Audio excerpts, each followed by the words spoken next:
என்னுடைய மனசெல்லாம் கிருஷ்ணனையே நினைச்சிட்டு இருக்கு சுவாமி. கிருஷ்ணனை அடையணும்னு நினைக்கிறேன். அப்படியா? என் கிருஷ்ணனை அடையிறது தான் உத்தமம். நான் இப்ப நேர துவாரகை தான் போறேன். நான் கிருஷ்ணனிடத்துல நான் சொல்றேன், நீ கவலைப்படாத, நான் போய் சொல்றேன். கிருஷ்ணனை அடையணும்னு நினைச்சா போறாது, அதுக்கு நாம முயற்சியும் எடுக்கணும்னு சொல்லிட்டு போறாராம். குருதார் நமக்கு ஆச்சாரியன் தானே சொல்லுவார், முயற்சி எடுக்கணுங்கிறத ஆச்சாரியன் தானே சொல்லுவார். அதனால அந்த மாதிரி சொன்ன உடனே ஓ கிருஷ்ணன் நினைக்கிறது நமக்கு நல்லது, அவரே நமக்கு உபாயம், அவனே உபேயம், அவனை அடையணும்னு நினைச்சுண்டா இவ. அப்பதான் என்னாச்சு, வீட்மகனுடைய பிள்ளைய பொண்ணான இந்த ருக்மிணி என்ன பண்ணா, அவனை அடையறதுக்கு நினைச்சுட்டே இருக்கும் பொழுது வீட்மகனுக்கு தோணித்து, இந்த குழந்தைக்கு வயசாகிட்டே இருக்க ருக்மிணிக்கு நாம ஒரு மந்திராலோசனை பண்ணா தேவலையே அப்படின்னு குல பெரியவர்கள், ஆச்சாரிய வர்க்கங்கள், ஆத்து பெரியவா அவள் எல்லாம் கூப்பிட்டு ஒரு மந்திராலோசனை பண்றாராம். மந்திராலோசனை எல்லாரும் உட்காந்துக்கிறா, எல்லாரும் பேசுறா. அப்ப இந்த ருக்மரதன், ருக்மபாகு, ருக்மகேசு இதெல்லாம் சொன்னோம் இல்லையா, 5 பேரும் அவளும் அங்க வந்து உட்கார்ந்துருக்கான். எழுந்து பீஷ்மகன் பேசும்போது என்ன பேசுறாருன்னா, இந்த மாதிரி என்னுடைய குழந்தை ருக்மிணிக்கு விவாகம் பண்ணி வைக்கணும்னு நினைக்கிறேன், ஒரு தீர்மானம் பண்ணிட்டேன். யாரை பண்ணினேன் அப்படின்னா, நம்முடையதான கோபாலனை தான், கிருஷ்ணனை தான் இந்த ருக்மிணிக்கு விவாகம் பண்ணணும்னு நான் முடிவெடுத்திருக்கேன். உங்களுடைய அபிப்பிராயத்தை சொல்லுங்க அப்படின்னு கேட்கிறேன். எப்படி தசரத மகாராஜா கேட்டார் இல்லையா, தசரதன் தானே முடிவெடுக்க முடியும். தானே சீதைக்கு நமக்கு தானே வந்து ராமனுக்கு கல்யாணம் பண்ணணும்னு இவ்வளவு முடிவு பண்ணேன்னு சொல்ல முடியும், யார்கிட்ட கேட்கணுங்கிற அவசியம் இல்லை.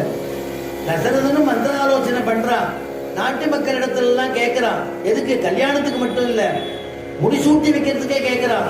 நான் வந்து ராமனை முடிசூட்டணும்னு ஆசைப்படுறேன், உங்களுடைய அபிப்பிராயத்தை சொல்லுங்கிறான். உடனே நாட்டு மக்கள்லாம் நாங்க காத்துட்டு இருக்கோம். இச்சா மோகி மகாபாகும் ரகுவீரம் மகாபலம் கஜேன மகதாயாந்தம் தாமம் சத்ராவிருதானனம். இச்சாமோகி நாங்க எல்லாரும் காத்துட்டு இருக்கோம். ராமன் வெண்கொற்ற கொடைக்கு கீழே யானையுடைய மேல அம்பாதியாக வரக்கூடிய ஒரு வைபவத்தை பார்க்கறதுக்கு காத்துட்டு இருக்கோம்னாலும் தசரதுக்கு வருத்தமா போயிடுதான். என்ன நாம ஒரு 60,000 வருஷமா ராஜ்ய பரிபாலனை பண்ணிட்டு இருக்கோம். ஆனா இவ என்ன சொல்றான்னா, இப்போ ராமனுக்கு முடிசூட்டுமோன்னு சொல்றாளே, எதை வச்சு சொல்றா? அப்ப நாம ராஜ்யம் ஆண்டது சரியில்லையா, மக்களுக்கு திருப்தி இல்லையான்னு நினைச்சாராம். நான் ஏதாவது குற்றம் பண்ணேனான்னு கேட்டாராம் நாட்டு பிரஜைகளை பார்த்து. உடனே குற்றம் பண்ணலேன்னு சொல்லுவான்னு நினைச்சிருந்தாராம். உடனே எல்லாரும் ஒரே கோரஸா சொன்னாலாம், ஆமாம் நீ ஒரு குற்றம் செய்திருக்கிறீர். அப்படியா? ஏன் இத்தனை நாளா சொல்லல? இப்பதானே நீங்க மந்திராலோசனை ஏற்படுத்தியிருக்கேன், இப்பதானே சொல்ல முடியும்னாலாம். சரி சொல்லுங்க, என்ன குற்றம் நான் செய்த, நான் திருத்திக்கிறேன்னாராம். அவ்வளவு பெரிய மகாராஜா, 60,000 வருஷம் ராஜ்ய பரிபாலனை பண்ண தசரதன், நான் திருத்திக்கிறேன் சொல்லுங்கன்னாலும். என்னன்னா, உம்முடைய குணத்திலும் சீரியதான குணமுடைய புத்திரனை பெற்றதுதான் நீ பெற்ற குற்றம்னாலாம். நீ பண்ணின குற்றம் எதுனாலாம், உம்முடைய குணத்துல.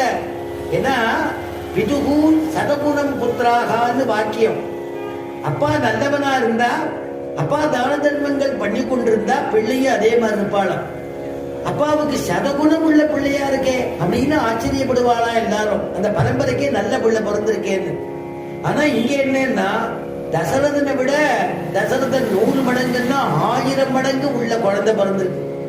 அதனால பிதுகு சதகுணம் புத்திராகான்னு சொல்ல முடியாது. அதனால சொல்றான், உம்மிலும் சீரிய குணங்களை உடைய புத்திரனை பெற்றதுதான் தேவரீர் செய்த குற்றம் அப்படின்னு நாட்டு மக்கள் எல்லாம் சொன்னாலும். அந்த மாதிரி இங்கே சபையில வீட்மகன் கேட்கிறான், என்னுடைய குழந்தைக்கு நான் விவாகம் பண்ணணும்னு நினைச்சுட்டு இருக்கேன், கிருஷ்ணனை நான் முடிவு பண்ணிருக்கேன், கோபாலன் தான் சரியான, ருக்மணிக்கு சரியான ஒரு மாப்பிள்ளை, உங்களுடைய அபிப்பிராயத்தை சொல்லுங்கன்னா. வெளி மனுஷாலாம் வாயை திறக்கல, பெரியோர்கள்லாம் வாயை திறக்கல.